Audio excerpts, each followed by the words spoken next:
Hello बच्चों, तो स्वागत है इस वीडियो में जहां आज हम लोग एक नया सब्जेक्ट स्टार्ट करेंगे और एक नए टीचर हमारे साथ जुड़ेंगे जो इंग्लिश ग्रामर के बहुत अच्छे टीचर हैं। आइए सर, आइए।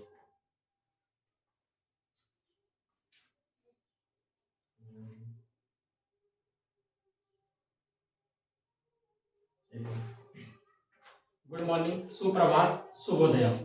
मैं सुयांश ओझा आपका स्वागत करता हूं इस क्लास में। सर्वप्रथम मैं आपको विजयादशमी के हार्दिक शुभकामनाएं देता हूं। फिर बढ़ता हूं मैं अपने काम की तरफ। आज हम पहले लेक्चर में पढ़ेंगे इंट्रोडक्शन ऑफ इंग्लिश। सब्जेक्ट बहुत लंबा है, प्रोसेस भी इसके बहुत सारे लंबे हैं। सबसे पहले हम चलते हैं अपने सब्जेक्ट की तरफ, अपने टॉपिक की तरफ। जो हमारा टॉपिक है इंट्रोडक्शन ऑफ इंग्लिश।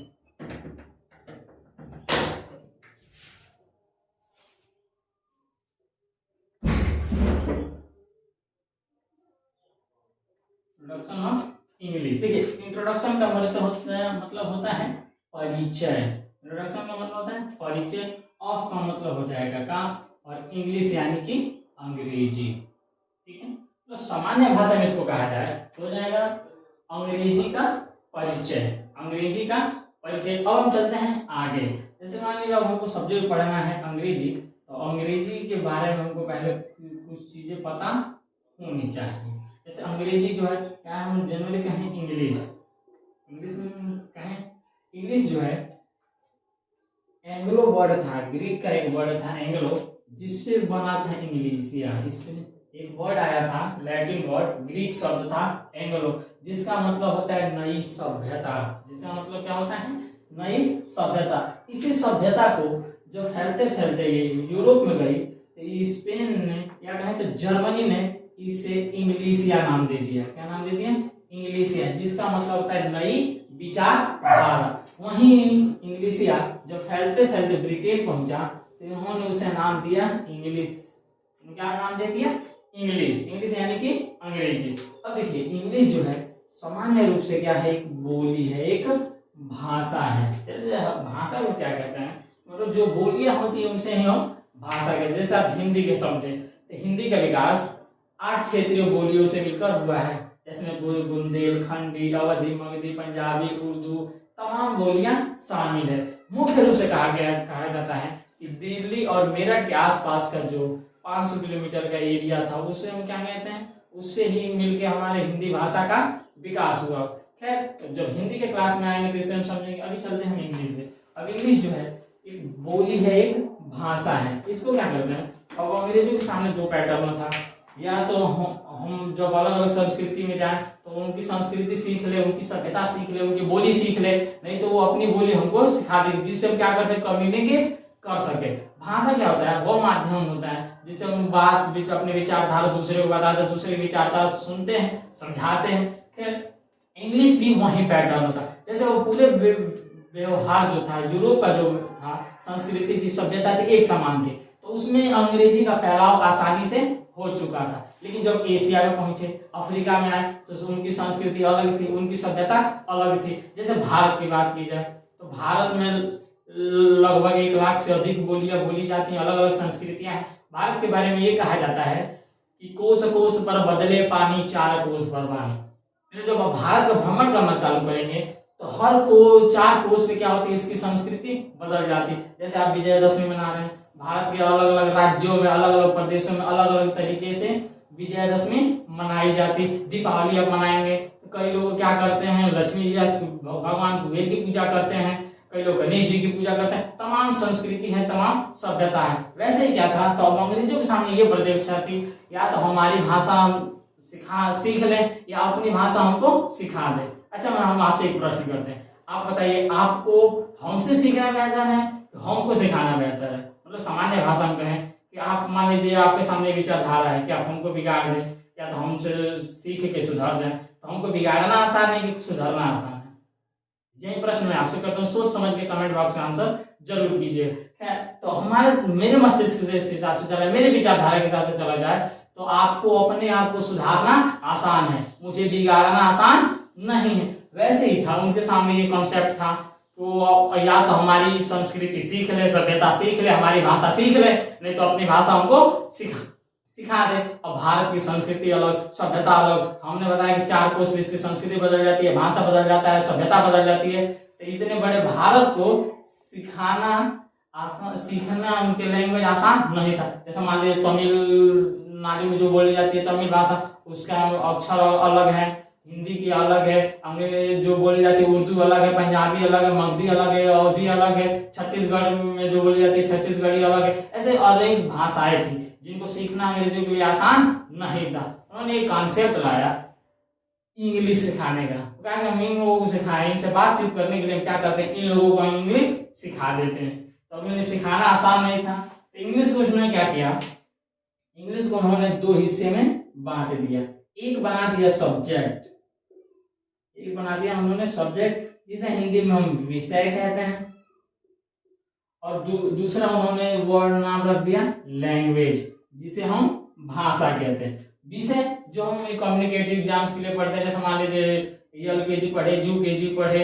अब मैं आपसे एक प्रश्न पूछता हूँ, LKG आप पढ़े होंगे, LKG पढ़े होंगे, UKG पढ़े होंगे, इनका वो फुल नेम क्या कहें तो पूरा नाम क्या होता है, इसका आप आंसर कमेंट बॉक्स में जरूर दीजिएगा, ठीक है। अगला चीज मान लीजिए LKG पढ़े, UKG पढ़े, अप टू 10th पढ़े, 12th पढ़े, ये सब क्या आएंगे, ये विषय के पैटर्न में आएंगे, ठीक है। सब्जेक्ट का उपयोग किया जाने लगा for academic education, for academic education, पढ़ने के लिए, मतलब क्या करेंगे, डिग्री से देने के लिए हमें सब्जेक्ट का उपयोग किया जाने लगा। दूसरा था लैंग्वेज यानी कि भाषा, इसका उपयोग किया जाने लगा फॉर कम्युनिकेशन, बातचीत करने के लिए क्या किया, लैंग्वेज का उपयोग किया जाने लगा। अब इसको क्या कहता है, इसको थोड़ा आगे जब ये फैला तो जो बड़े बड़े ब्रिटिश स्कॉलर्स थे, विद्वान थे, उन्होंने क्या किया कि सब्जेक्ट और लैंग्वेज रखना थोड़ा अजीब लगता है, तो इन्होंने थोड़ा मॉडिफाई किया, थोड़ा अच्छा सा नाम दिया। नाम क्या रखा, इस जो सब्जेक्ट था इसको उन्होंने नाम दे दिया लिटरेचर, उन्होंने उनका नाम दे दिया लिटरेचर। और लैंग्वेज वही लैंग्वेज है ना, लिटरेचर का मतलब होता है साहित्य, लिटरेचर का मतलब होता है साहित्य, और लैंग्वेज का मतलब होता है भाषा, जिसको हम पहले आपको बता चुके हैं, ठीक है। ठीक है, साहित्य क्या होता है कि जो चीजें आप लिखेंगे, पढ़ेंगे, जो माइंड सेट आपके होगा, जो आप विचारधारा रखना चाहते हैं सबके सामने, वही क्या होता है, साहित्य कहलाता है। अब साहित्य या अंग्रेजी लिटरेचर की बात करें तो लिटरेचर में 2 पैटर्न यूज होते हैं, एक होता है प्रोज और एक होता है पोएट्री। हिंदी में इसे कहें तो गद्य और इसे कहेंगे तो हम पद्य होगा। देखिए गद्य क्या होता है, प्रोज है, गद्य में क्या होता है कि गद्य विचार प्रधान होता है, मतलब हमारे जो विचार होते हैं उसी को हम गद्य में लिखते हैं। पद्य क्या होता है, पद्य होता है छंद ताल लय तुकबंदी से भरा हुआ होता है। जैसे मान लीजिए जो आप गीत सुने होंगे, चाहे वो हिंदी भाषा की हो, भोजपुरी भाषा की हो, कैसे भी कोई भी चीज सुनेंगे, वो पद्य होता है। बिना छंद के, बिना लय के, बिना ताल के कोई भी पद्य बन नहीं सकता। पद्य की तुलना आप संगीत के रूप में कर सकते हैं। जैसे आप प्रतिदिन कोई ना कोई संगीत सुनते अवश्य होंगे, ठीक। और जैसे मान लीजिए दोनों के मध्य अंतर के सामान्य भाषण कहें तो पोएट्री छोड़ के, पोएट्री मतलब कविता आप जो पढ़ते हैं, कविता छोड़ दें और जितना भी चीज आप लिखेंगे, पढ़ेंगे, सब प्रोज होगा। जैसे मान लीजिए आप डायरी लिखते हैं, रिपोर्टाज लिखते हैं, यात्रा वृत्तांत लिखते हैं, संस्मरण लिखते हैं, ये सब क्या है, ये सब गद्य की विधा के अंदर आते हैं। दूसरा होता है पद्य यानी कविता, मतलब जो कविता आप लिखेंगे वही क्या हो जाएगा। अब एक चीज नया कॉन्सेप्ट आ गया है, पोएट्री क्या होता है। देखिए पोएट्री में एग्जांपल सब जैसे गूगल वगैरह सर्च करें तो उसमें देता है कि collection of poem is poetry, ऐसा कुछ नहीं होता है। Collection of poem is poetry नहीं होता है। पोएट्री का मतलब ही क्या है, पोएट्री का मतलब ही होता है पोएम, पोएट्री का मतलब ही क्या होता है, पोएम। जैसे और जैसे जो हमारी परंपरा थी, पाणिनि की संस्कृत के जो विद्वान थे पाणिनि, उनके हिसाब से पढ़ा जाए, अष्टाध्यायी के जो लेखक थे उनके हिसाब से चला जाए तो उनका कहना है कि जो आप गाने के पैटर्न में लिखते हैं वही क्या है, हमारा पद्य है, पद्य साहित्य है। लेकिन अंग्रेजों ने इसको थोड़ा बदल दिया क्योंकि हमको हमारी संस्कृति बर्बाद करनी थी, ठीक। उन्होंने क्या कहा कि collection of poem is poetry, और कलेक्शन में क्या लगा, उसको 2 हिस्से में बांट दिया। एक कहने लगे सोनेट, एक कलेक्शन में क्या नाम दे दिया सोनेट, और एक को कहने लगे पोएम। सोनेट क्या है, जब 14 लाइन से अधिक, 14 लाइन हो या उससे अधिक की जब कविता होगी तो उसको सोनेट कहेंगे, अदरवाइज पोयम कहेंगे। तो ये बात है, दोनों के मध्य अंतर क्या है? आपको कोई अंतर स्पष्ट होता है? मुझे तो कोई अंतर दिखाई नहीं देता है। Collection of poem is poetry आप कह सकते हैं, लेकिन ऐसा कुछ होता नहीं है। बाकी चीजें धीरे धीरे आप जब अंग्रेजी साहित्य के अंदर घुसेंगे तो चीजों को समझ जाएंगे। आशा है समझ में आ रहा होगा। स्क्रीनशॉट ले लीजिए, इसका नोट कर लीजिए। आशा है आप इसे नोट कर चुके होंगे और बेहतरीन तरीके से आपको समझ में आ रहा है। अगर कोई त्रुटि होती है तो आप कमेंट बॉक्स में रहेगा, हम उस पर काम करने का प्रयास अवश्य करेंगे। आशा है इसे नोट कर लें। चलिए हम इसको इरेज करते हैं और अपने अगले कॉन्सेप्ट की तरफ हम बढ़ते हैं।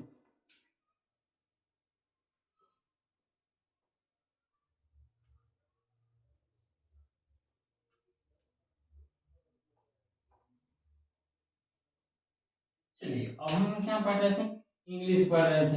अब इंग्लिश में क्या होता है कि हर विषय का कोई ना कोई ज्ञाता होता है। मतलब जैसे हिंदी आप पढ़ेंगे तो हिंदी में भी जितने लोग हैं उनको अलग अलग नाम दिया जाता है। अंग्रेजी पढ़ेंगे, ऐसे अंग्रेजी का क्या है? इतिहास ये मान लीजिए, इतिहास के जनक कहा जाता है हेरोडोटस को, ठीक है। वैसे ही अंग्रेजी भाषा के भी जनक हैं जॉफरी चौसर। अंग्रेजी भाषा के जो जनक हैं उनका नाम है जॉफरी चौसर, ठीक है। अब ऐसे देखिए, ये तो क्या है, मूल रूप से इंग्लिश भाषा के जनक के रूप में जाने जाते हैं, लेकिन मौलिक रूप से ये हैं नहीं। अब इंग्लिश में भी क्या है, अलग अलग हमने बताया कि अलग अलग विधाएं हैं, अलग अलग पैटर्न यूज होते हैं, अलग अलग स्कॉलर्स हैं, उन्होंने अलग अलग इसे नाम दिए। अब इंग्लिश में जो मान लीजिए हमने बताया था कि दो चीजें होती हैं, एक होता है प्रोज, दूसरा होता है पोएट्री, ठीक। प्रोज पोएट्री ये हम आपको बता चुके हैं। जो जॉफरी चौसर थे वो पूरे इन दोनों के कॉम्बिनेशन के, जो दोनों का कॉम्बिनेशन बनेगा उसको हम क्या कहते हैं? लिटरेचर कहते हैं। लिटरेचर क्या कहते हैं? तो जॉफरी चौसर जो थे इंग्लिश लिटरेचर के फादर के रूप में जाने जाते हैं। एक और वर्ड, अब जब लिटरेचर आप पढ़ लिए, दूसरा होता है लैंग्वेज, या हम उसको कहें ग्रामर। इसमें क्या कहें? ग्रामर। तो इंग्लिश ग्रामर के जनक हैं लिंडल म्यूरे। लिंडल म्यूरे। अब इन लोग, कोई इनको लिंडल मीरे के नाम से जानता है, कोई लिंडल मीरे कहता है, कोई लिंडल म्यूरे। खैर हमको नाम के बारे में केवल पता होना चाहिए, प्रोनाउंसिएशन आप कैसे भी कर सकते हैं, ठीक है। अभी देखिए जॉफरी चौसर क्या है, ये उन्होंने क्या किया था? प्रोज लिखते थे ये, ठीक है। इनको लिटरेचर के विषय में अत्यधिक ज्ञान था, और लिटरेचर में इन्होंने जो आयम्बिक पेंटामीटर्स होते हैं इनकी इन्होंने क्या की थी? रचना की थी। इन्होंने सोनेट लिखने के जो पैटर्न्स यूज होते हैं, जिनको हम राइमिंग पैटर्न कहते हैं, राइमिंग पैटर्न, इनको इन्होंने क्या की? इसकी एक रचना की थी। इसलिए इनको, इनके नाम से एक राइमिंग पैटर्न चलता है जिसको हम चौसरियन पैटर्न कहते हैं। चौसरियन पैटर्न कहते हैं, ठीक है। अभी ये पहली क्लास है, धीरे धीरे जैसे जैसे आगे आएगा हम जॉफरी चौसर के बारे में, या राइमिंग पेंटामीटर क्या होता है, राइम क्या होता है, इस चीजों के बारे में हम धीरे धीरे समझते हुए चलेंगे। इसे नोट कर लीजिए, फिर आगे बढ़ते हैं।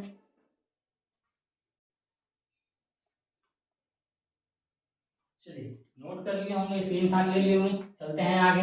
अब देखिए हमने लिटरेचर के बारे में बेसिक से जो छोटी मोटी चीजें थी वो हम समझ चुके हैं। बाकी किस लेटर को क्या कहेंगे, किसे क्या कहेंगे, इन चीजों के बारे में धीरे धीरे अगली क्लासेस में समझते हुए चलेंगे, जैसे जैसे हमारे सामने कॉन्सेप्ट आता रहे। थोड़ा सा हम समझ लेते हैं ग्रामर के बारे में, ठीक है, क्योंकि लैंग्वेज का मतलब क्या होता है, सीधे सीधे अर्थों में लोग ग्रामर के आजकल के परिप्रेक्ष्य में समझते हैं, ठीक है।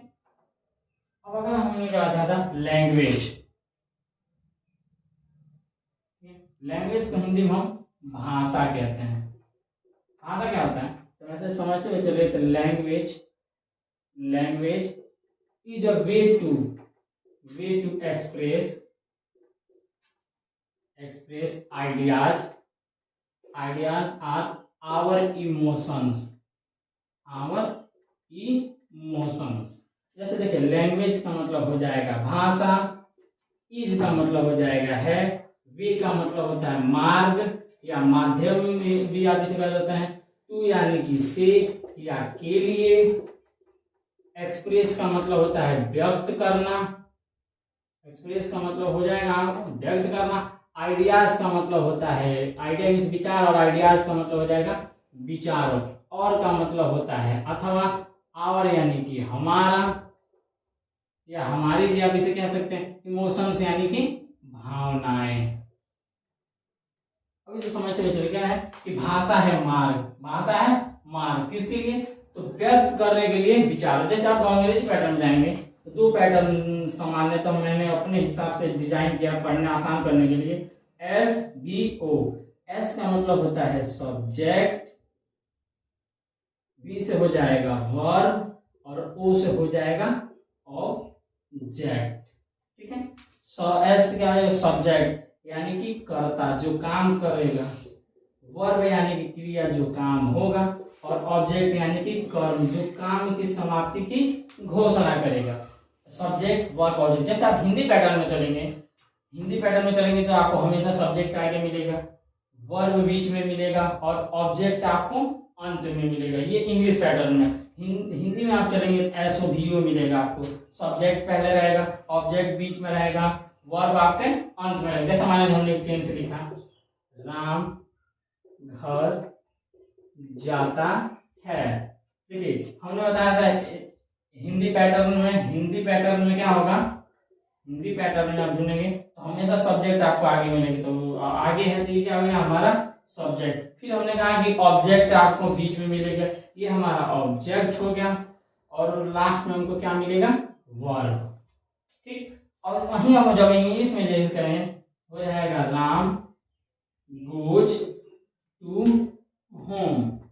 अब देखिए इंग्लिश पैटर्न में समझा है तो राम हमारा मिल गया सब्जेक्ट, गोज ये हमारा वर्ब हो गया, और टू होम इसको आप ऑब्जेक्ट कह सकते हैं।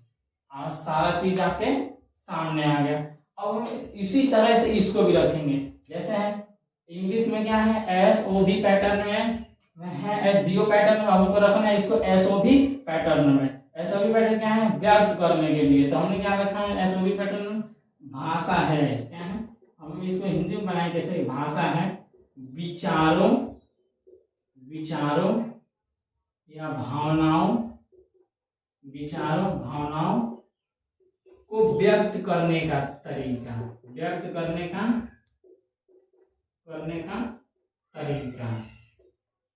ऐसे भी लिख सकते हैं या ऐसे भी कर सकते हैं, विचारों और भावनाओं को व्यक्त करने का तरीका भाषा कहलाता है।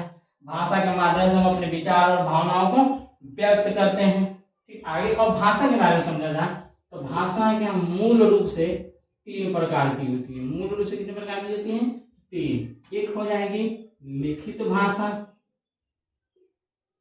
भाषा, दूसरी हो जाएगी मौखिक भाषा, और तीसरी हो जाएगी सांकेतिक भाषा। ठीक है। तीसरी हमारी क्या हो जाएगी? सांकेतिक। लिखित भाषा जिसे हम लिख कर प्रदर्शित करते हैं। जैसे मान लीजिए हमको आपसे पानी मांगना है तो हमने बोर्ड पे आप लिखा कि मुझे पानी दे दो, या please give me a glass of water. दूसरा होता है मौखिक रूप से। मौखिक का मतलब जो मुख से बोला जाता है। मुंह शब्द की चर्चा नहीं है। देहात में लोग मुंह कहना चालू कर दिए। जैसे हम समझे, जैसे हमने इंग्लिश पैटर्न में देखेंगे तो एक बार बोलेंगे लेग का मतलब हो गया टांग, या लोग इसे पैर से भी समझ सकते हैं, लेकिन हिंदी में ऐसा नहीं है। अब हिंदी में आप समझेंगे, मान लीजिए भगवान है तो उनके लिए जो यूज होगा वो हो जाएगा पद। देवी हैं तो उनके लिए हो जाएगा कमल। ये चीज है। किसी महिला का है तो उसके लिए हम चरण कह सकते हैं। किसी पुरुष का है तो उसके लिए भी हम चरण या पद कह सकते हैं। अब वहीं जब गांव में आप आएंगे तो एक ही वर्ड अलग अलग तरीके से यूज होता है। जैसे बहुत लोग इसे गोड़ कहेंगे, बहुत लोग टंगरी कहेंगे, मांस मच्छी खाने वाले लेग पीस कहेंगे। वर्ड एक ही है, उसका उपयोग अलग अलग शब्दों में अलग अलग जगहों पे अलग अलग संक्षेप में है। ठीक है। वैसे देखिए लिखित भाषा जो लिखकर बोली या बताई जाती है, मौखिक भाषा जो मुख से बोली जाती है, तीसरी सांकेतिक भाषा जो इशारे से बोली या बताई जाती है। ठीक है, इंग्लिश में चाहें तो रिटेन लैंग्वेज, इंग्लिश में क्या हो जाएगा, रिटेन लैंग्वेज, रिटेन लैंग्वेज, मौखिक यानी कि ओरल लैंग्वेज, और पॉइंटेबल या हिंटेबल लैंग्वेज। ठीक है, अब देखिए रिटेन लैंग्वेज हमने पहले बताया कि जो लिख कर बोलियां बताई जाए, मौखिक जो मुख से बोली जाती है, सांकेतिक भाषा जो इशारे से बताई जाती। चलिए हम अब एक आपके सामने एक और कॉन्सेप्ट रखते हैं, तब तक इसको नोट कर लीजिए, फिर आगे चलते हैं। चलिए नोट कर लिए होंगे, स्क्रीनशॉट ले लिए होंगे। अब हम चलते हैं आगे। हम क्या पढ़ रहे हैं, भाषा। भाषा कितने प्रकार की होती है, कमेंट बॉक्स में बताइएगा। अब भाषा में क्या होता है कि अलग अलग संक्षेप होता है। अब कई प्रश्न क्या बनता है कि भाषा जो 3 प्रकार की होती है, कब कहेंगे कि लिखित भाषा है, कब कहेंगे मौखिक भाषा है, कब सांकेतिक भाषा। तो इसका सीधा सीधा आंसर बनता है, जो लिख कर कहीं बोली गई हो, बताई गई उसे लिखित भाषा कहेंगे, जो मुख से बोली गई होगी उसे मौखिक भाषा कहेंगे, जो इशारे से प्रदर्शित की गई होगी, समझाई गई होगी, क्या कहेंगे हम, सांकेतिक भाषा कहेंगे। अब भाषा से जुड़ता हुआ एक शब्द जुड़ता है लिपि।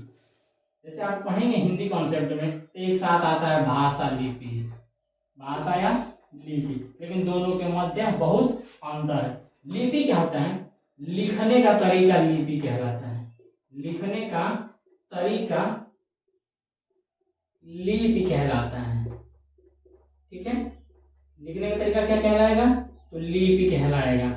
अब लिखने में क्या है, अब लिपि क्या होता है, लिपि पुराने समय में लिखने का तरीका होता था। जैसे लोग अलग अलग लिखते हैं, भित्ति लेख हो गया, लेख यानी लिखने का तरीका, गुप्त लेख होता था, तो लोग चट्टानों पे लिखते गए। पहले के पैटर्न में क्या, जैसे आप इतिहास पैटर्न से समझे तो प्राग ऐतिहासिक काल में जो मानव लिखा था वो कोई पढ़ लेंगे तो उसकी कोई हम चर्चा कर ही नहीं सकते थे। आधे ऐतिहासिक में आप जाएंगे तो उसमें कुछ लिखा नहीं गया था। कोई भी चीज बताने के लिए क्या किया गया था, चित्रों का उपयोग किया गया था। जैसे मध्य प्रदेश के भीमबेटका जिले में एक चित्र मिला था, उसमें क्या गया था, ऐसे करके बनाया गया था मानव, ठीक है, उसके हाथ में ऐसे ही करके भाला था और वो क्या कर रहा है, इधर हिरण का शिकार कर रहा है। तो मध्य प्रदेश के भीमबेटका जिले में जो मिला था सबूत, उसमें क्या चित्र मिला था, उसमें ये दिखाया गया था कि क्या कर रहा है, मानव क्या कर रहा है, हिरण का शिकार कर रहा है। यही वो तो क्या करे। अब इसको आप चाहें तो लिखित भाषा से भी जोड़ सकते हैं, चाहे तो सांकेतिक भाषा से भी जोड़ सकते हैं। लिपि, खैर हम लौटते हैं लिपि की तरफ। लिपि क्या है, लिखने का तरीका लिपि कहलाता है। अब जैसे देखिए भारत में क्या होता है कि कई तरीके लिखने के लिए उपयोग किए जाते हैं लिपि। अब देखिए एक होता है गुप्त लिपि, मतलब जो पट्टिकाओं पे लिखा जाता है। वेद पुराण आप जो पढ़े वो पहले पट्टिकाओं पे लिखते थे। पट्टिकाओं का मतलब है कि जो ताड़ के पत्ते होते थे, अब उस पे वो क्या करते थे, लिखे जाते। अब लिपि में क्या होता है, लिपि 2 प्रकार की होती है। एक होती है ब्राह्मी लिपि, जिसको ब्राह्मणी भी लोग कहते हैं, और दूसरी होती है खरोष्ठी लिपि। ठीक है, ब्राह्मी और खरोष्ठी। ये ब्राह्मी लिपि क्या होती है, बाएं से दाएं की तरफ लिखी जाती है, और खरोष्ठी लिपि दाएं से बाएं की तरफ लिखी जाती है। जैसे मान लीजिए अब हिंदी भाषा, हम आपसे एक प्रश्न करते हैं, क्या बताइए कि हिंदी भाषा कौन सी लिपि में लिखी जाती है। अब देखिए ब्राह्मिक है, एक होती है देवनागरी लिपि, वो अंतरराष्ट्रीय लिपि भी जिसे कहा जाता है। एक लिखी जाएगी दाएं से बाएं की तरफ, दूसरी लिखी जाएगी बाएं से दाएं की तरफ। जैसे देखिए मान लीजिए एक में आ जाएगा, चलिए हम ये बता रहे हैं, एक में आ जाता है हिंदी और दूसरे में आ जाएगा उर्दू भाषा। जैसे मान लीजिए ये हमने लिखा वार, ठीक है, या और आसानी से समझते हैं। जैसे हम एक पे लेके चले, हमने लिखा RAW, हिंदी या अंग्रेजी पैटर्न में सेम ही होता है, क्योंकि हिंदी भाषा में बहुत सारे शब्द चोरी करके लाए गए। जैसे मान लीजिए हमारा जो हम संस्कृत में यूज करते थे, हिंदी में यूज करते थे बिरादर। बिरादर का मतलब होता है हमसे संबंधित, हमसे जुड़ा हुआ व्यक्ति, जैसे भाई लोग कहते हैं, वहीं अंग्रेजी में उठा के उसको ब्रदर बना दिए। ठीक है, हम लोग मात्र कहते थे, मात्र को काट के उन्होंने मदर कहना चालू किया। खैर जो हिंदी वाले क्लास में इसको समझते चलेंगे। आगे देखिए हमने लिखा रॉ, ये होगी ब्राह्मी लिपि। जैसे खरोष्ठी में लिखा जाएगा तो ये उल्टा हो जाएगा, तब क्या हो जाएगा WAR। इधर रा का मतलब होता है कच्चा, और इधर वार का मतलब हो जाएगा युद्ध। इधर क्या लिखेंगे हम, वार, वार का मतलब हो जाएगा युद्ध। आप देख सकते हैं एक क्या लिखा है, एक हमने लिखा बाएं हाथ से दाएं हाथ की तरफ, दूसरा हमने लिखा दाएं हाथ से बाएं हाथ की तरफ। भाषा समझ में आ गया आपको, लिपि समझ में आ गया, लिपि नोट कर लीजिए, फिर आगे बताते हैं।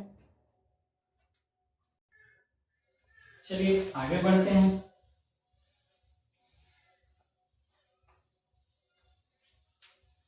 अब देखिए कभी कभी आप कॉन्सेप्ट पढ़ेंगे, लोग क्या कहते हैं कि एक नया वर्ड यूज करेंगे लैंग्वेज के बाद, ग्रामर, हिंदी में इसे कहेंगे व्याकरण, हिंदी क्या कहेंगे व्याकरण। अब इसे डिफाइन किया जाए इसके हिसाब से तो चलेगा कि grammar is a way, grammar gives या give us way to perfection, way to perfection in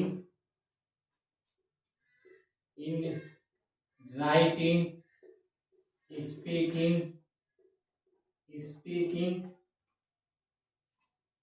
and other things। अब हिंदी में इसे कहा जाए तो चलेगा कि व्याकरण वह विद्या है जिसके द्वारा हमें शुद्ध शुद्ध लिखना, पढ़ना और बोलना आ जाए। इतने लंबे कॉन्सेप्ट को हम करते हैं, काटते हैं, छोटा करते हैं, इसको हम काट करते हैं, एकदम आसान बना देते हैं। ठीक है, क्या लिखेंगे कि ग्रामर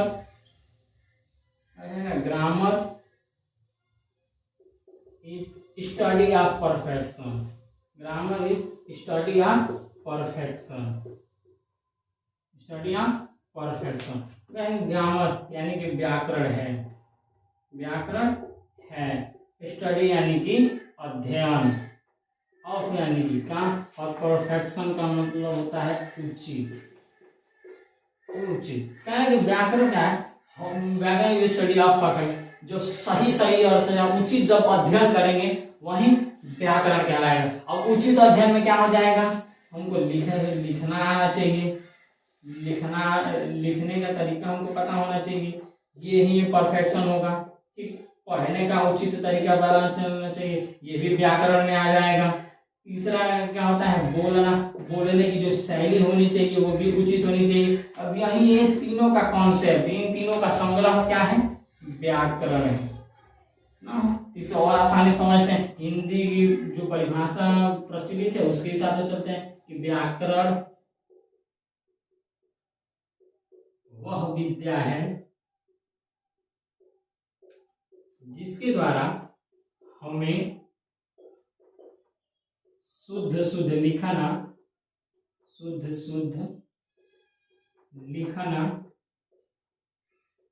पढ़ना, बोलना आ जाए, ठीक है, शुद्ध लिखना, पढ़ना और बोलना आ जाए। व्याकरण वह विद्या जिसके द्वारा हमें शुद्ध शुद्ध लिखना, पढ़ना, बोलना आ जाए। अब हम इसको सेव करें कॉन्सेप्ट, हमने आपको पहले बताया लिखने, पढ़ने और बोलने का सही तरीका क्या कहलाता है, व्याकरण कहलाता है। इसे नोट कर लीजिए, फिर चलते हैं आगे। चलिए आगे चलते हैं। व्याकरण में उम्मीद करते हैं कि आपको समझ में आया हो, नहीं समझ में आया हो तो कमेंट बॉक्स में आंसर करिएगा। क्या चीजें छूट रही हैं, क्या चीजें हैं, क्या आपको दिखा कि ये चीज होना चाहिए था, उस पर हम काम अवश्य करेंगे। चलते हैं आगे।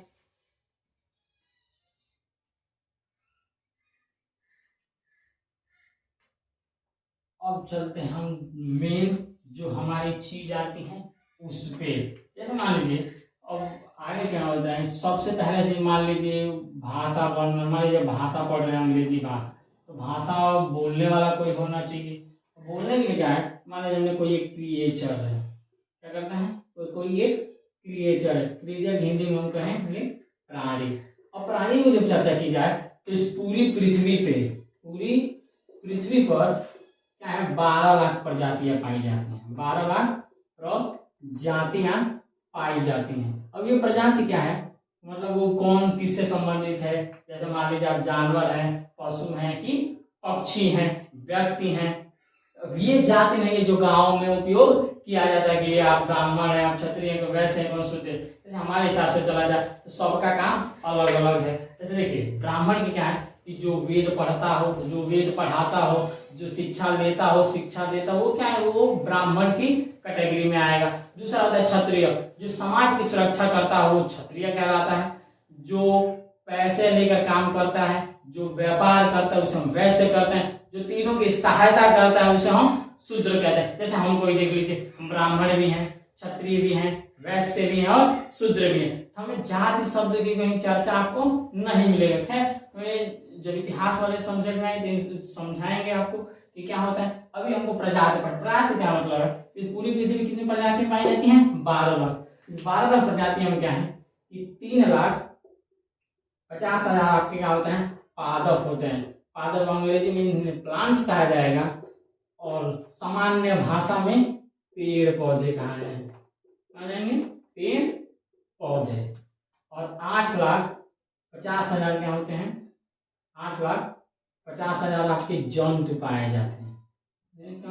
जंतु सामान्य भाषा में इन्हें हम इंग्लिश भाषा में एनिमल और सामान्य भाषा में जानवर कहते हैं। गांव में लोग इसे जानवर भी कहते हैं। अब देखिए ये पादपों में क्या है कि सबका अलग अलग नाम है। पादपों में देखा जाए तो सबसे ज्यादा उम्र वाला जो पादप है, जो पेड़ पौधा है, वो है बरगद। सबसे ज्यादा आयु किसकी होती है? बरगद की, जिसको अंग्रेजी में हम बनियान ट्री कहते हैं। अंग्रेजी में जिसे हम बनियान ट्री कहेंगे। और जंतुओं में देखा जाए, जंतुओं में तो सबसे ज्यादा आयु वाला होता है कछुआ। सबसे ज्यादा आयु वाला क्या होता है? कछुआ होता है। अब देखिए अब अलग अलग जंतु होते हैं। जंतु में देखा जाए जैसे आप इकोसिस्टम के हिसाब से चलेंगे, पारिस्थितिकीय तंत्र के हिसाब से, इकोसिस्टम के हिसाब से आप चलेंगे, इकोसिस्टम या पारिस्थितिकीय तंत्र के हिसाब से चलेंगे, पारिस्थितिकीय तंत्र के हिसाब से जब आप चलेंगे तो मूल रूप से जीव क्या होते हैं? 3 तरह के होते हैं।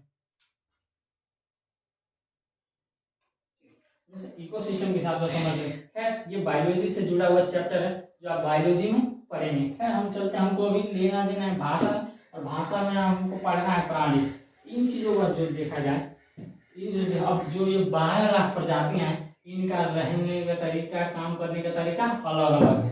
ठीक है, 12 लाख प्रजातियों में क्या है कि अलग अलग ध्वनियाँ छोड़ते हैं। ये क्या करते हैं? अलग अलग ध्वनियों का उपयोग करते हैं, अलग अलग भाषाओं का, अलग अलग संकेतों का उपयोग करते हैं। जैसे आप अंग्रेजी भाषा पढ़िए, हिंदी भाषा पढ़िए, उर्दू पढ़िए, मंदारिन पढ़िए, कोई भी भाषा, फ्रेंच पढ़िए, कोई भी लैंग्वेज आप पढ़ते हैं तो उसको बोलने के लिए कोई ना कोई क्रिएचर चाहिए। और प्राणियों में चर्चा की जाए तो सबसे विकसित जो प्राणी है वो है मानव।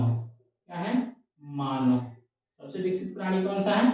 मानव। अब मानव में क्या चीज कॉन्सेप्ट है? मान लीजिए कोई छोटा बच्चा है, क्या है? मानव क्या है? जो छोटा बच्चा, जब छोटा बच्चा कोई जन्म लेता है तो सबसे पहले रोता है। क्या है? रोता। तो जो रोता है कहाँ से? उसको तो अपना भाव बताने का तरीका तो पता नहीं, उसको ये भाषा तो पता नहीं कि लिखित भाषा क्या है, मौखिक भाषा क्या है, सांकेतिक भाषा, अभी इशारा करके तो बता नहीं सकता है। बेचारा बोल पाता नहीं है, इशारा जानता नहीं, तो क्या करेगा? रोएगा। तो रोता कहाँ से? रोता है वह वोकल कॉर्ड की सहायता से। रोता कहाँ है? वो वोकल कॉर्ड की सहायता से वह रोना शुरू करता है। किसकी सहायता से? वोकल कॉर्ड, जिसको हम हिंदी में कंठ कहते हैं। जैसे आप देखिए ये जो आप यहाँ देख रहे हैं, ये किस वोकल कॉर्ड या इसे कंठ कहते हैं। अब कोई भी क्या होता है, ह्यूमन जो या कोई भी क्रिएचर, ह्यूमन हो या कोई any other creature, any other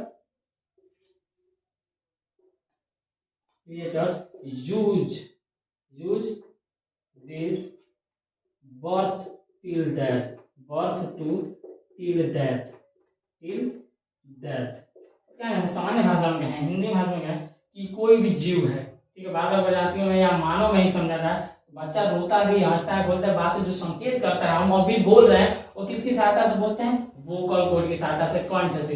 कंठ से आवाज निकलता है। यही क्या है? हमारा वोकल कॉर्ड है, कंठ है। इसी से क्या होता है? हमारी आवाज जन्म से लेके मृत्यु तक हम इसका उपयोग करते हैं। जैसे समान नॉर्मली इसको नोट किया जाए, हम क्या लिखेंगे?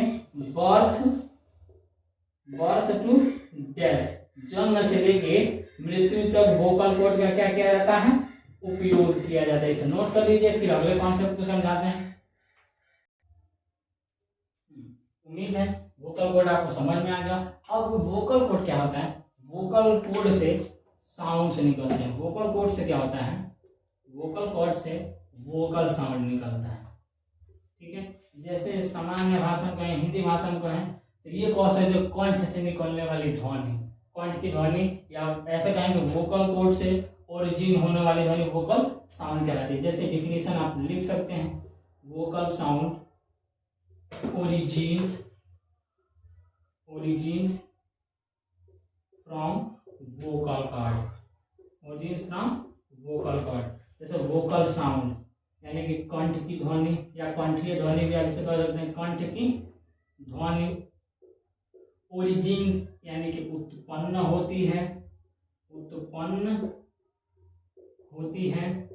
फ्रॉम यानी कि से, वोकल कॉर्ड यानी कि कंठ से, वोकल कॉर्ड यानी कि कंठ से। कह रहे हैं कि कंठ की ध्वनि उत्पन्न होती है, कहाँ से? तो कंठ से। ऐसे भी पढ़ सकते हैं, कंठ से उत्पन्न होती है कंठ की ध्वनि। वोकल साउंड क्या है कि वोकल कॉर्ड से उत्पन्न होने वाली ध्वनि, मतलब जन्म लेने वाली ध्वनि क्या कहलाती है?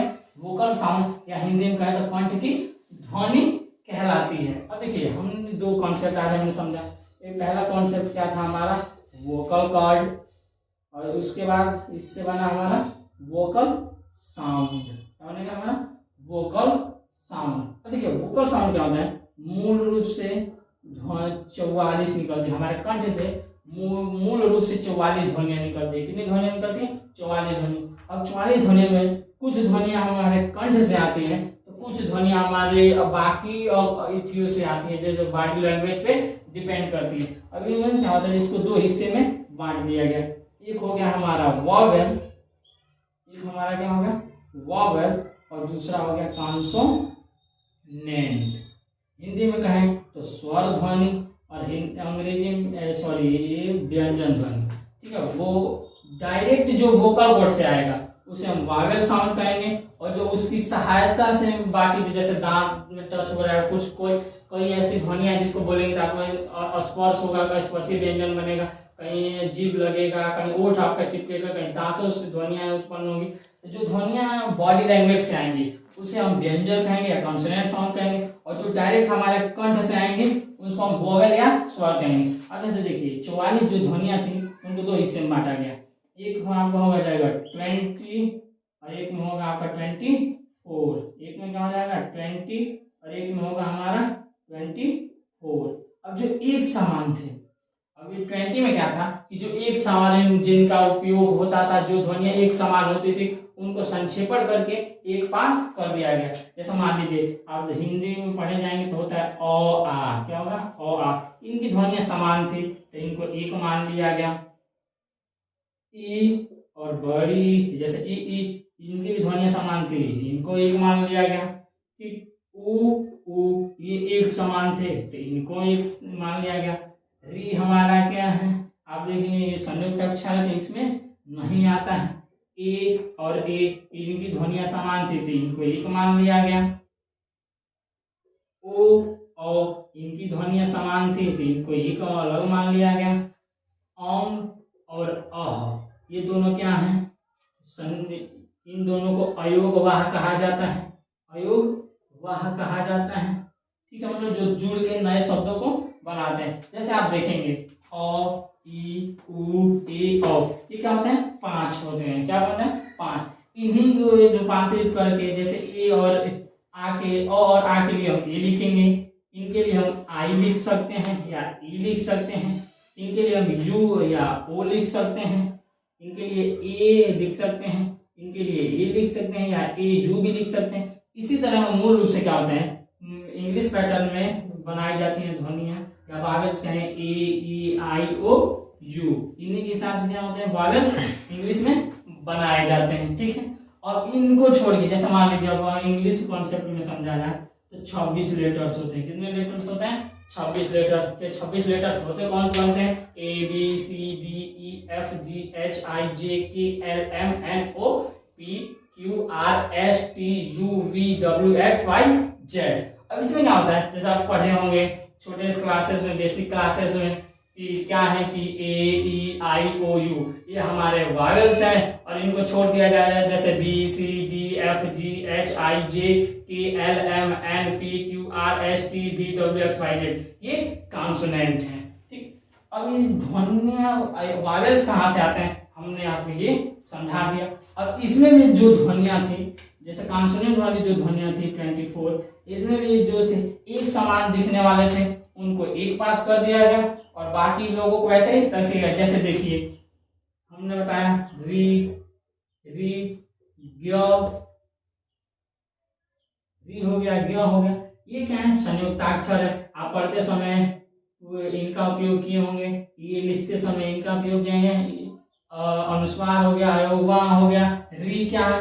र और बड़ी मिलके री बनता है। ज और या मिलके ग, ये संयुक्ताक्षर है। इनको भी इसमें गणना नहीं किया जाता है व्यंजन बनाते समय। तो आपने क्या समझा कि वावेल्स कितने होते हैं?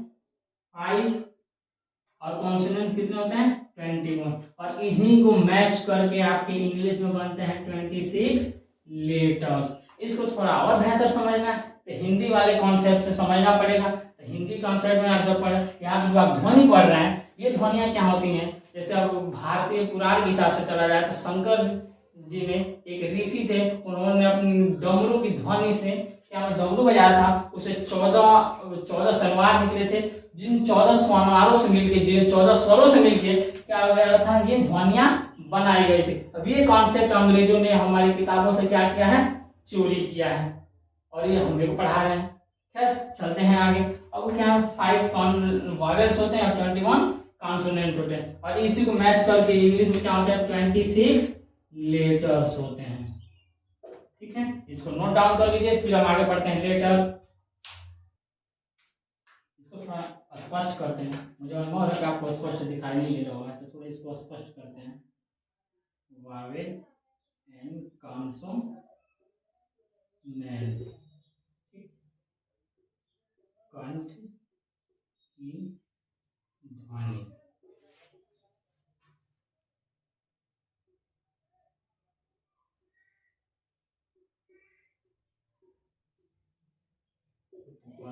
होती है। ठीक है, अब इधर देखिए, ओ और ओ, इन दोनों की ध्वनि समान है। ये हमारा क्या बन जाएगा? 5वां स्वर बन जाएगा। फिर अं और अ, ये दोनों क्या है?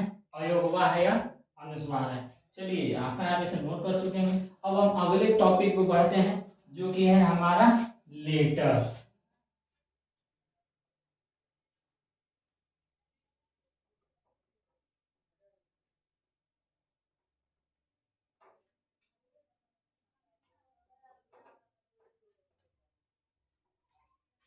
अगला टॉपिक क्या है हमारा? लेटर। उर्दू में इसे अक्षर और हिंदी में इसे हम वर्ण कहते हैं। अब ये कभी कभी मैटर ये फंस जाता है कि अक्षर और वर्ण में लोग अलग अलग कहने लगते हैं। देखिए, उर्दू में से अक्षर कहा जाता है, हिंदी में से वर्ण कहा जाता है। अब कहेंगे कि गूगल वगैरह देखेंगे, यहाँ कहीं किताबों में मिलता है कि अक्षर क्या होता है, जब तेज पढ़ा जाएगा तो अक्षर हो जाएगा, और उसमें कोई मात्रा लगा के पढ़ेंगे तो वर्ण हो जाए। ऐसा कुछ नहीं होता है। उर्दू में से अक्षर कहेंगे, हिंदी में इसे वर्ण कहेंगे, अंग्रेजी में से हम लेटर कहते हैं। अब लेटर को समझते हैं। क्या है कि नॉर्मली समझे कि लेटर इज, या लेटर इज स्मॉलेस्ट, हो जाएगा smallest unit of any language, हो जाएगा एनी लैंग्वेज। और क्या है? और का मतलब होता है एक, जो है एक हमारा आर्टिकल है। अब आर्टिकल थोड़ा सा समझ लेते हैं। बाद आर्टिकल को हिंदी में हम अव्यय कहते हैं। क्या कहेंगे हम? अव्यय कहते हैं। अव्यय क्या होता है? जो एक शब्द के आगे दूसरे शब्द लगाता है और उसका महत्व बदल सके। जैसे नॉर्मली क्या है, आर्टिकल को आप समझ सकते हैं उपसर्ग के रूप में। अब आर्टिकल क्या होते हैं आपके? दो आर्टिकल, आर्टिकल आपके होंगे ए, एन और द, ये 3 मूल रूप से आर्टिकल्स होते हैं। इसको हमने आसान करने के लिए एक नया पैटर्न यूज किया है। उसको हम एक तरीका बना लेते हैं, हमने नाम रखा डिफिनिट आर्टिकल, डिफिनिट आर्टिकल, और दूसरा हो जाएगा इनडिफिनिट आर्टिकल। ठीक है, डिफिनिट आर्टिकल का मतलब होता है निश्चित अव्यय, निश्चित अव्यय, और इनडिफिनिट का मतलब होता है अनिश्चित अव्यय। चल इसके साथ ही साथ हम एक नया चीज बताते हैं आपको। देखिए आप हिंदी में विलोम शब्द लिखते होंगे, ठीक है, या एंटोनोमियस लिखते होंगे, अपोजिट लिखते होंगे इंग्लिश में। देखिए अगर कोई भी शब्द है उसका आपको विलोम पता है तो आप उसको लिख सकते हैं, नहीं पता है तो उसके आगे आप अ जोड़ दिए, वो क्या बन जाएगा, आपका विलोम बन जाएगा। जैसे उदाहरण स्वरूप समझिए, हमने लिखा स्वस्थ, स्वस्थ, उसके आगे हमने केवल अ जोड़ा हिंदी में तो क्या हो जाएगा, अस्वस्थ। फिर इंग्लिश कॉन्सेप्ट में समझे, हमने लिखा ऑनेस्ट, ऑनेस्ट। अब ये इंग्लिश में आपको जोड़ रहा है, इंग्लिश में आपको अपोजिट बनाना है तो उसके आगे आप या तो डिस जोड़ दीजिए या ऑन शब्द जोड़ दिया जाए। जैसे ऑनेस्ट है, इसके आगे हम डिस जोड़ दें, डिस ऑनेस्ट, ऑनेस्ट मीन्स ईमानदार और डिस ऑनेस्ट यानी कि बेईमान।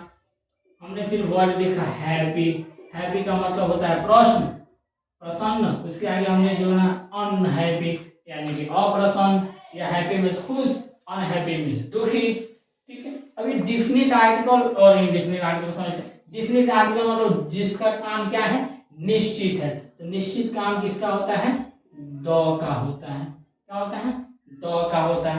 द क्या है, उसका काम निश्चित है, कहाँ कहाँ लगाए, जितनी भी प्राकृतिक चीजें होंगी, जितनी भी फेमस चीजें होंगी, ठीक है, उनके आगे क्या, जितनी मशहूर चीजें होंगी, जितनी भी विशेष चीजें होंगी, उनके आगे आर्टिकल क्या लगता है, द लगता है। फिर दूसरा चीज है इंडिफिनिट आर्टिकल, अनिश्चित, जिसको फिक्स नहीं। अब डिफिनिट आर्टिकल में क्या होते हैं, द आएगा आपका, और इनडिफिनिट आर्टिकल में आता है ए और एन, दोनों का मतलब है हिंदी में देखा जाए तो एक होता है। और देखिए जब ध्वनि हमारी वावेल होगी, मतलब जब वावेल साउंड आएगा, वावेल साउंड होगा किसी भी वर्ड को पढ़ते समय तो हम एन लगाएंगे, और जब कॉन्सोनेंट साउंड आएगा, कॉन्सोनेंट साउंड आएगा तो उसके लिए हम ए लगाएंगे, ठीक है। और सामान्य प्रश्न ये बनता है कि आर्टिकल हम लगाते क्यों हैं। देखिए कोई भी इति आप लिख रहे हैं, कोई भी नाम बिना आर्टिकल के आप नहीं लिख सकते हैं। कोई भी आर्टिकल आप देखेंगे बिना नाउन के भी आप नहीं लिख सकते, कहीं ना कहीं उसका उपयोग लगेगा। जैसे हमने लिखा राम ईट्स मैंगो, अब बहुत लोग कहेंगे ये सेंटेंस सही है, लेकिन यह सेंटेंस सही नहीं है। इसको बनाएंगे कैसे, राम ईट्स अ मैंगो, क्योंकि हमने अब कॉन्सेप्ट में बताया कि बिना आर्टिकल के कोई भी नाउन लिखा नहीं जा सकता। मैंगो हमारा क्या है, नाउन है, और उसके पहले हमने आर्टिकल लगाया ए। अब प्रश्न ये बनता है कि क्यों हमने ए लगाया, एन भी तो लग सकता था, द भी लग सकता था। तो द देखिए मैंगो क्या है, प्रॉपर नाउन हो गया, और प्रॉपर नाउन के आगे द नहीं लगता है।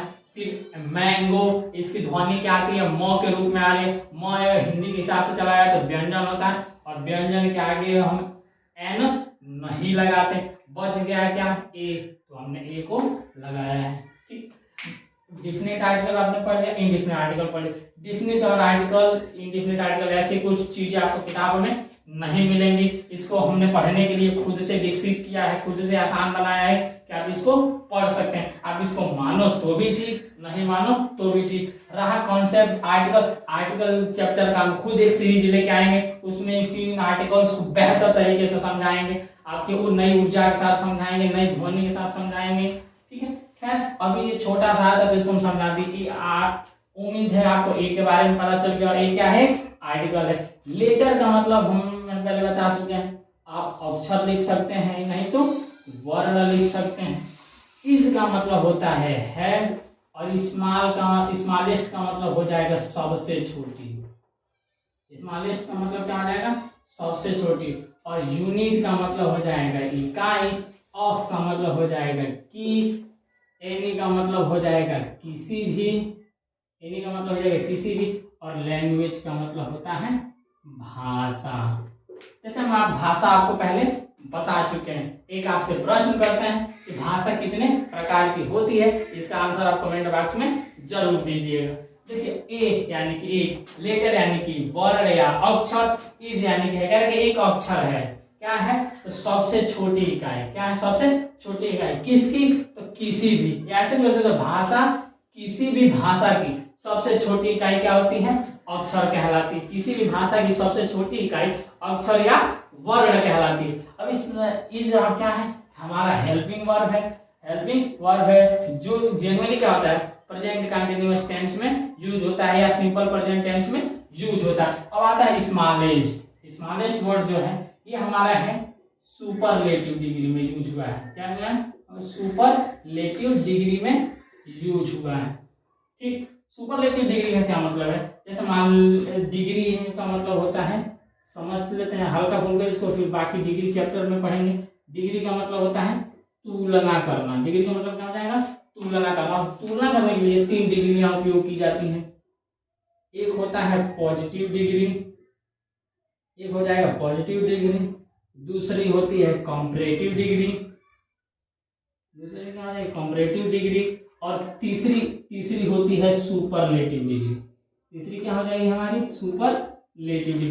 पॉजिटिव डिग्री जो चीजों को स्वीकार करती है, जनरली क्या होता है नाउन या वर्ब हो सकते हैं। कंपैरेटिव डिग्री तुलना किया जाता है, मतलब कोई चीज छोटी कोई चीज बड़ी होगी, क्या कोई कम होगा तो कोई ज्यादा होगा। सुपरलेटिव डिग्री वो सबसे अधिक हो सकता है या सबसे कम हो सकता है। अभी पॉजिटिव डिग्री क्या होता है, वर्ब फॉर्म में रहता है, नाउन फॉर्म में रहता है, इसको हम जनरली छोड़ देते हैं। कंपैरेटिव डिग्री में क्या करते हैं, इससे तुलना करने के लिए, बनाने के लिए उसमें शब्द जोड़ देते हैं ई आर। सुपरलेटिव डिग्री में तुलना अधिक करने के लिए हम इसमें जोड़ देते हैं ई एस टी। जैसे स्मॉलेस्ट क्वेश्चन, स्मॉल हमने रखा पॉजिटिव डिग्री में होगा स्मॉल यानी कि छोटा। अब हमने कहा कि कंपैरेटिव डिग्री तुलना करने के लिए या तो हम देन लगा देते हैं, सेंटेंसेस में हम देन लगा के बनाते हैं, जैसे Ram is greater than Shyam. Sentences में देन लगाएंगे और ऐसे बनाएंगे तो केवल इसमें हम ई आर जोड़ देंगे। ठीक है, और स्मॉल में छोटा, और स्मॉलर का मतलब हो जाएगा उससे छोटा। स्मॉलर का मतलब क्या हो जाएगा, उससे छोटा। फिर हमने बताया था सुपरलेटिव में ईएसटी जोड़ते हैं, ईएसटी जोड़ देंगे तो इसमें क्या हो जाएगा स्मॉलेस्ट। इसमें क्या हो जाएगा स्मॉलेस्ट यानी कि सबसे छोटा, सबसे छोटा। जैसे इसको मान लीजिए आसानी से समझना है, तो हमारी हाइट अब देखने कम है, हम कहाँ हमको आप स्मॉल कह सकते हैं। आदित्य सर जो आपको बायोलॉजी पढ़ाते हैं उनकी हाइट हमसे ज़्यादा है, तो उनके अपेक्षा में हमारी हाइट क्या है, कम है। और मान लीजिए कोई और चीज़ है जिनकी हाइट ज़्यादा हो जाए, तो अब हमारी जब तुलना की जाएगी तो मान लीजिए तुलना की जाएगी तो हम आ जाएंगे स्मॉलेस्ट। स्मॉलेस्ट क्योंकि हमारी हाइट सबसे कम है। फिर हमसे ज़्यादा हाइट है आदित्य सर की, मान लीजिए कोई व्यक्ति है उनका आदित्य सर से भी हाइट ज़्यादा है, तो वो क्या हो जाएंगे स्मॉल। ठीक, ऐसा ही कॉन्सेप्ट समझ में आ रहा है। तुलना अगले जब डिग्री चैप्टर आएंगे तो उसमें पढ़ेंगे। यूनिट का मतलब अब चलते हैं हम, यूनिट का मतलब जैसे यूनिट में क्या होता है, लेसन और चैप्टर मर्ज होते हैं। लेसन का मतलब होता है पाठ और चैप्टर का मतलब होता है अध्याय। अब दोनों का मध्य अंतर क्या है, पाठ क्या होता है, पाठ मतलब कोई चीज आपको सिखाया जाए, पाठ है सबक हम नई नई चीजें बताए। चैप्टर का मतलब होता है, और यूनिट में क्या होता है लेसन और चैप्टर मर्ज होते हैं। जैसे लेसन से मिलके क्या होता है आपके लेसन को आप टॉपिक के माध्यम से समझ सकते हैं, लेसन का टॉपिक के हिसाब से तुलना कर सकते हैं। अब देखिए लेसन होगा, लेसन से मिलके चैप्टर बनता है, चैप्टर से मिलके आपके क्या बनाते हैं यूनिट बनाते हैं। अगला चीज है ऑफ। ऑफ का क्या है कंजंक्शन वर्ड, जिसका अर्थ कभी का के रूप में होता है, कभी की के रूप में होगा, कभी के रूप में होगा, कभी मे के रूप में होगा, कभी पर होगा इसका अर्थ, कभी तो से होगा। एनी का मतलब होता है किसी भी, और लैंग्वेज हम आपको पहले बता चुके हैं। आशा है समझ में आ रहा है। आगे देखिए और letter is smallest unit of any language. किसी भी भाषा की सबसे छोटी इकाई क्या कहलाती है, तो अक्षर या वर्ण कहलाती है। इसे नोट कर लिए फिर आगे बढ़ते हैं। ठीक है, नोट कर लिए होंगे, चलते हैं आगे।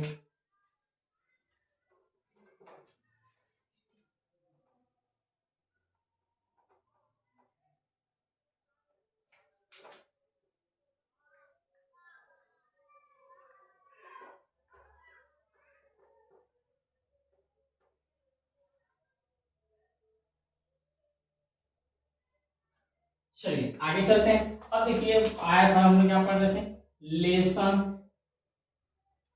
चैप्टर और यूनिट, ये तीनों समझ चुके थे। अब इसे जुड़ते हुए कुछ अलग अलग शब्दों में, अलग अलग सब्जेक्टों में अलग अलग वर्ड यूज होता है। जैसे मान लीजिए आप रामायण पढ़ने बैठेंगे, रामायण तो उसके जो चैप्टर्स हैं उसमें 7 चैप्टर्स हैं और सातों चैप्टर्स को कांड कहा जाता है। क्या कहते हैं हम? कांड कहते हैं। भारत की जो किताब है, भारत की जो किताब है मतलब भारतीय संविधान है, जिससे आपके देश की कानून व्यवस्था चलती है, जिसके अंदर राष्ट्रपति, प्रधानमंत्री ये सब आते हैं, वो जिसके हिसाब से काम करेंगे, वो काम भारत में जो काम होता है वो किसके हिसाब से होता है? संविधान के हिसाब से होता है। किसके हिसाब से होता है? संविधान के। और संविधान के जो चैप्टर्स हैं उनको हम भाग कहते हैं। संविधान के जो चैप्टर्स होते हैं उन्हें हम भाग कहते हैं। और भाग क्या है कि पूरे संविधान में 22 भाग है। पूरे संविधान कितने भाग हैं? 22 भाग। सबसे प्रमुख हो, सबसे मुख्य जो होता है भाग 5 और भाग 6 होता है। ठीक है, बाकी इसे आप पॉलिटिकल साइंस वाले टीचर से समझते रहिएगा। चलते हैं हम आगे। आशा की समझ में संविधान के जो चैप्टर्स होते हैं उन्हें क्या कहा जाता है? भाग कहा जाता है। रामायण के जो चैप्टर्स होते हैं उसे हम कांड कहते हैं। आशा है लेसन, चैप्टर और यूनिट का जो कॉन्सेप्ट था आपको समझ में आ गया होगा। आगे चल, अब देखिए जो हमने एक चीज पढ़ते हैं लिखते हैं यहाँ पर रीड मीन्स क्या होता है? पढ़ना। रीड मीन्स क्या होगा? पढ़ना। और लर्न मीन्स क्या होता है? इसका आंसर आप लोगों को कमेंट बॉक्स में करके बताइएगा। हम 100% चुनौती के साथ कह रहे हैं कि आप लर्न का मतलब यही कमेंट बॉक्स में आंसर करेंगे याद करना, जो कि नहीं होता है। लर्न का मतलब याद करना नहीं होता है। रीड मीन्स पढ़ना तो होता है। अब इसे देखिए, रीड से क्या होता है कि रीड का मतलब हो जाएगा पढ़ना। अब इसके कभी लोग कहते हैं स्टडी का मतलब भी पढ़ना। इन दोनों के मध्य अंतर है। स्टडी का मतलब होता है अध्ययन करना। पढ़ने में क्या हो गया कि आपके सामने जैसे बचपन में गुरुजी लोग पढ़ाते हैं, कहानी किताब खुलवा दिए, कहे कि मछली जल की रानी है, जीवन उसका पानी है, आंख लगाओ डर जाएगी, ये सब क्या है? पढ़ना। किताब उठाया आप डेली डेली पढ़ते आ रहे हैं, डेली जैसे मान लीजिए हमने उठाया, ये पेज उठाया और पढ़ते चल रहे हैं, ये क्या है? रीड हो गया, पढ़ना।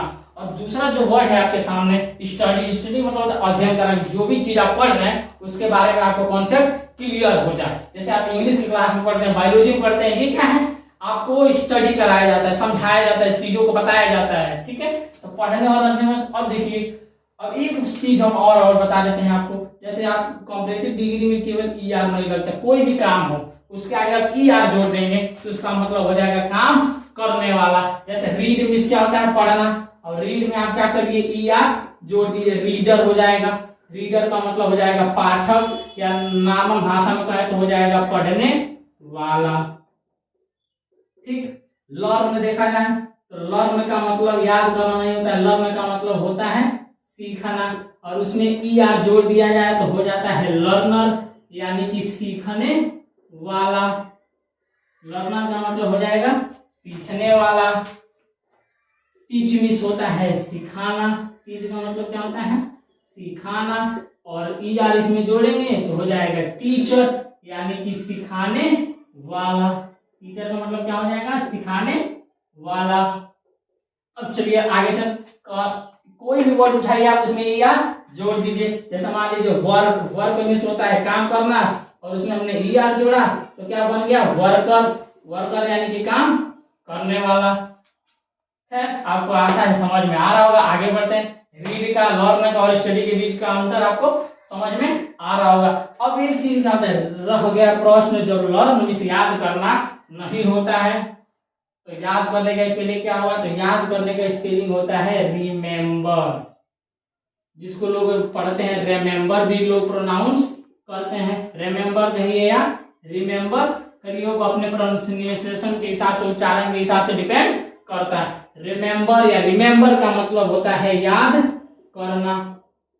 और मान लीजिए आपसे कोई अचानक प्रश्न पूछा जाए, आपके माइंड में चलता है लेकिन आप बता नहीं पाते, कुछ देर सोचते हैं, इसको कहा जाता है रिकॉल। इसको क्या कहेंगे? रिकॉल। मान लीजिए हमने अचानक पढ़ाते पढ़ाते पूछ दिया कि संविधान में कितने अनुच्छेद हैं, कितने भाग है, आपको पता है लेकिन आप तुरंत आंसर नहीं कर पाए, कुछ देर सोच रहे हैं, तो ये आपका क्या हो जाएगा? रिकॉल कहलाएगा। रिकॉल का मतलब होता है पुनः स्मृति। रिकॉल का मतलब क्या हो जाएगा? पुनः स्मृति। जो चीजों को पढ़े पता है आपको, झटके में नहीं आ पा रहा तो उसको क्या कहते हैं? हम रिकॉल कहते हैं। ठीक है, इसको नोट करना है तो नोट कर लीजिए, फिर आगे चलते हैं। चलिए आगे बढ़ते हैं।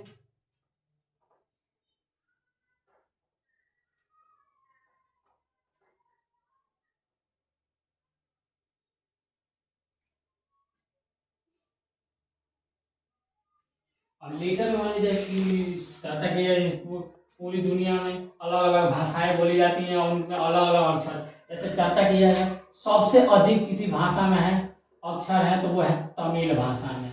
तमिल भाषा में 243 अक्षर है। तमिल भाषा में कितने अक्षर है? 243 अक्षर है। उसके बाद मंदारिन जो चीन में बोली जाती है उसमें 206 अक्षर हैं। फिर बात करें हम अपनी मातृभाषा की। मातृभाषा, अच्छा एक प्रश्न हम आपसे इसके साथ साथ करते हैं कि अगर प्रश्न में आप आंसर करिएगा कि भारत की राष्ट्रीय भाषा कौन सी है। ठीक है, और हमारे मातृभाषा की चर्चा करें हिंदी। हिंदी में 52 अक्षर होते हैं। हिंदी में क्या होते हैं? 52 अक्षर होते हैं। और जो हम अभी पढ़ रहे हैं जिससे हम आगे बढ़ना है वो है अंग्रेजी। उसमें क्या होता है? 26 अक्षर होते हैं। सबसे ज्यादा अक्षरों वाली भाषा तमिल, उसके बाद मंदारिन, उसके बाद आती है हिंदी। हिंदी के बाद सबसे कम अक्षर कहा जाए तो वो होती है अंग्रेजी में। और वही शब्द की चर्चा की जाए तो सबसे ज्यादा शब्द है हिंदी भाषा में, जो कि संस्कृत निष्ठ हिंदी होती है। ठीक है, अंग्रेजी तो क्या है, वो अंग्रेजी में मूल रूप से देखा जाए पूरी अंग्रेजी में मूल रूप से 2,49,625 शब्द है मूल रूप से।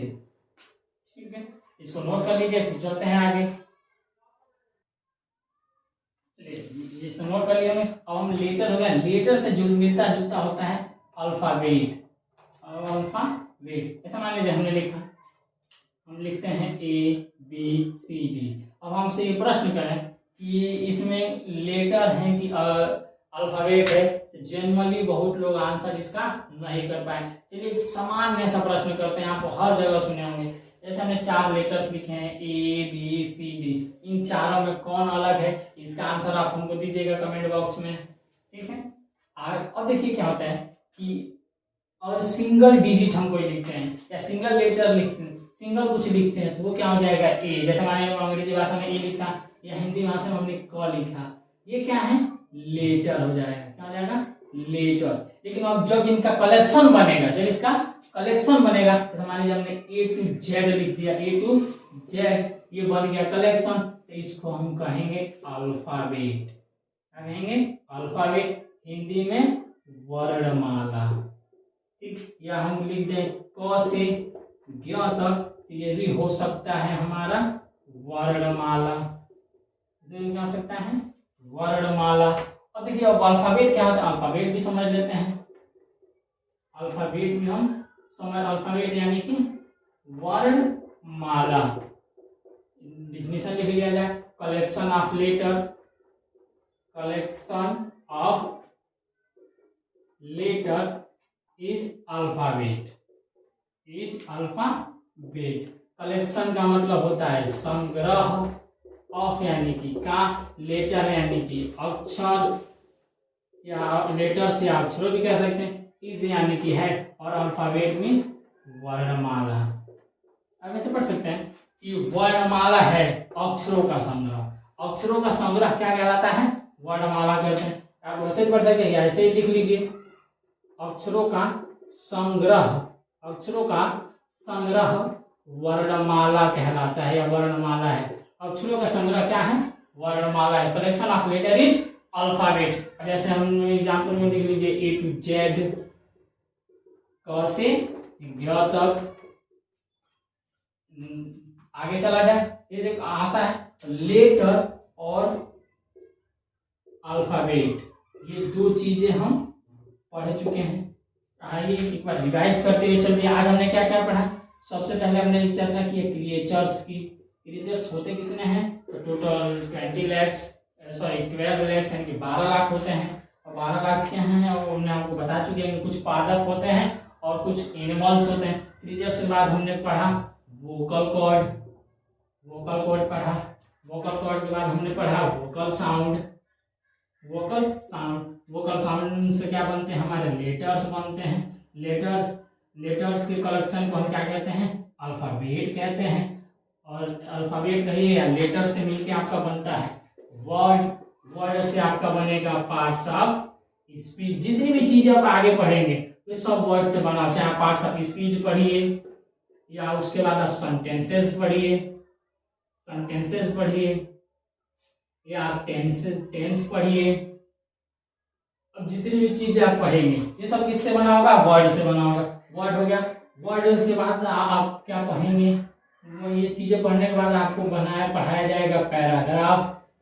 क्या होता है, पैराग्राफ। पैराग्राफ को हिंदी में हम क्या कहेंगे, गद्यांश या पद्यांश कहते हैं। अब गद्यांश और पद्यांश क्या है कि गद्यांश का देखेंगे दो शब्द जुड़ा हुआ है, गद्य और अंश, और पद्यांश में भी दो शब्द जुड़ा हुआ है, पद्य और अंश। देखिए गद्य हम यानी कि प्रोज, कोई भी प्रोज है उसका पार्ट है। मान लीजिए कोई आप कहानी पढ़ रहे हैं, कोई कहानी पढ़ रहे हैं, जैसे यूपी बोर्ड में एक चैप्टर्स हैं उसके कहानी पढ़िए, आप बिहार बोर्ड के चैप्टर्स होते हैं आपके जो लिटरेचर में लगाए जाते हैं उसमें आता है प्रोज। और मान लीजिए कोई एक पैसेज दे दिया जाए, पैराग्राफ में क्या होता है, दो चीज गद्यांश और पद्यांश। पैराग्राफ आपका दो कैटेगरी में डिवाइड हो जाएगा, एक हो जाएगा आपका पैसेज और दूसरा हो जाएगा स्टेंजा। दूसरा क्या हो जाएगा आपका स्टेंजा, या इसको कॉम्प्रिहेंशन लिखा जाता है। क्या कहेंगे हम, कॉम्प्रिहेंशन भी कहते हैं। पैसेज का मतलब हो जाएगा गद्यांश, गद्य का हिस्सा होगा, स्टेंजा पद्य का। गद्य और पद्य क्या होता है, पद्य कविता हो जाएगा, और कविता छोड़ के आप जितनी भी चीजें पढ़ेंगे लिखे वो क्या कहलाएगा, गद्य कहलाएगा, जिसके बारे में हम शुरुआत में आपको बता चुके हैं। अब देखिए हम क्या क्या पढ़ लिए, क्रिएचर के बारे में पढ़ लिया, वोकल बोर्ड पढ़ लिया, वोकल साउंड पढ़ लिया, लेटर और अल्फाबेट हो गया। अगला टॉपिक है हमारा वर्ड। अगला टॉपिक है हमारा क्या, वर्ड। इसको नोट डाउन कर लीजिए, फिर वर्ड पढ़ते हैं। चलिए स्क्रीनशॉट ले लिए होंगे, नोट डाउन कर लिए होंगे, आशा है। अब आगे चला जाए।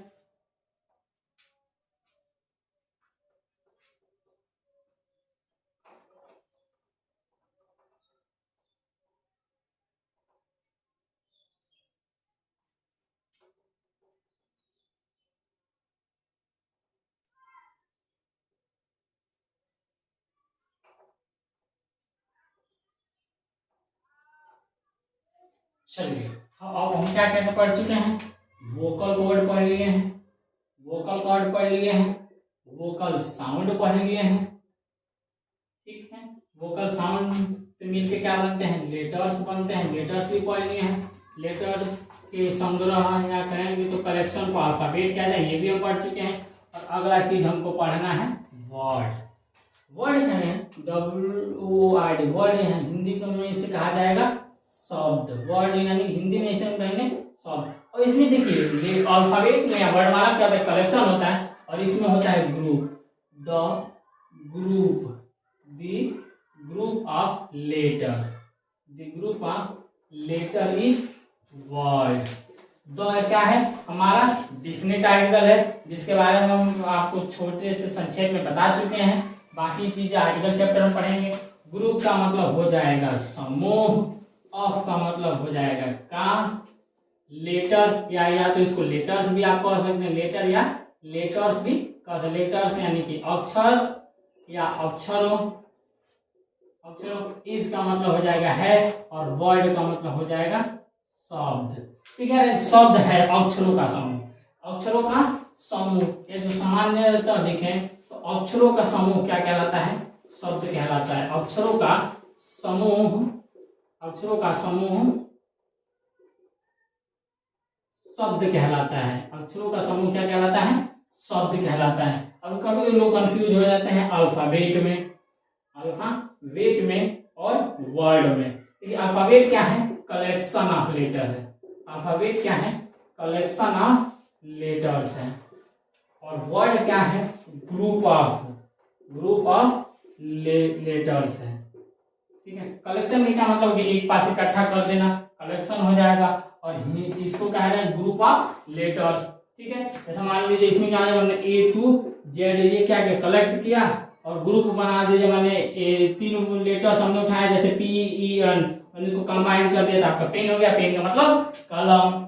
अब देखिए शब्द को क्या है, वर्ड यानी शब्द को समझा जाए हिंदी में, तो हिंदी में शब्द दो तरीके का होता है। एक होता है सार्थक शब्द,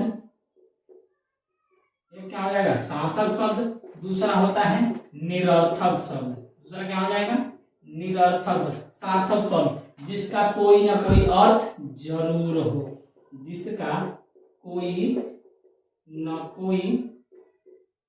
ना कोई अर्थ जरूर हो। ये जरूर उर्दू का शब्द है तो हिंदी में ही लेके चलते हैं। अवश्य हो, जिसका कोई ना कोई अर्थ अवश्य वो सार्थक शब्द कहलाएगा। और जिसका कोई अर्थ न हो, जिसका